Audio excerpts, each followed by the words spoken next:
Isang pagpalang araw nga po sa atin lahat. Ako nga po pala ulit si Charles Sarsuke, and this is our 365 Daily Devotion. So ngayong araw nga po ay tatalakayin natin agad si Noah. And ang topic po natin ngayong araw ay the meaning of rainbow then and now.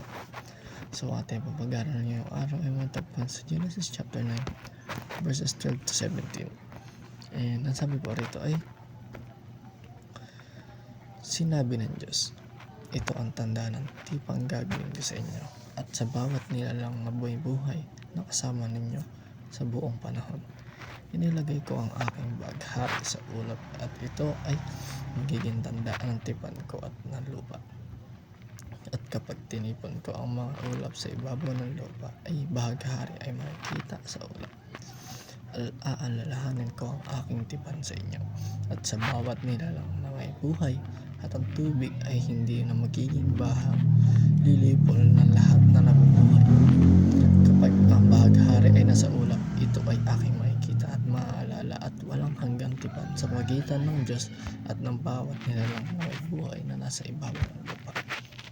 Sinabi ng Diyos kay Noe, ito ang tanda ng tipan ng aking itinatag sa lahat ng nabubuhay na nasa ibabaw ng lupa. So ang unang katuruan po natin ngayong araw ay rainbow is a sign of God's promise to preserve.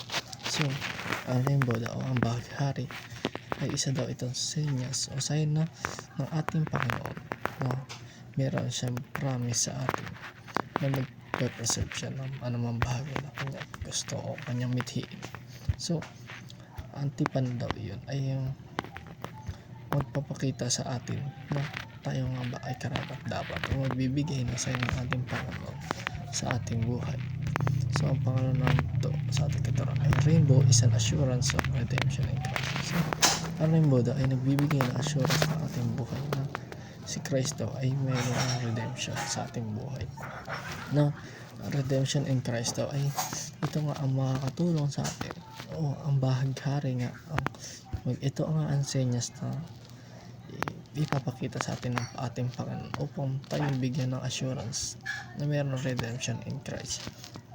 And ang last naman po sa ating katuruan ay rainbow is a reminder of God's faithfulness. So sa tuwing nakikita natin ang rainbow o ang bahaghari ay ito nga ay ipinapakita sa atin ito na nga sign na dapat ma-remind tayo na ito ang magiging dahilan o sign upang magkaroon tayo ng pananampalataya sa ating Panginoon o ito nga ang nagpapakita na dapat tayo ay magkaroon ng faithfulness sa ating Diyos at wala nang iba pa dahil nga sa tuwing nasisilayan natin ito ay nagkakaroon tayo ng assurance at dapat pinapakita natin na tayo ay nananampalataya sa ating Panginoon. And yun lang po, dito na po akong tatapos. Thank you.